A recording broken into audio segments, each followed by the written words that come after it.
how to download music from Spotify.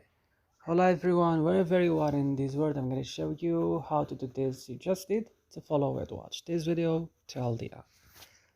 So first, just go and open your Spotify. For example, I have a free account. I don't have like Premier account. I want to, for example, I will choose these songs or for Green Day.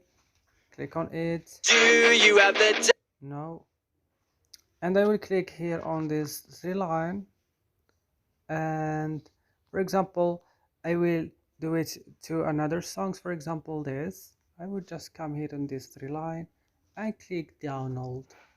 As you can see, I can download it because I have a free account. I must have Premiere account. So that's all in this video. Don't forget to like, subscribe. See you in another video.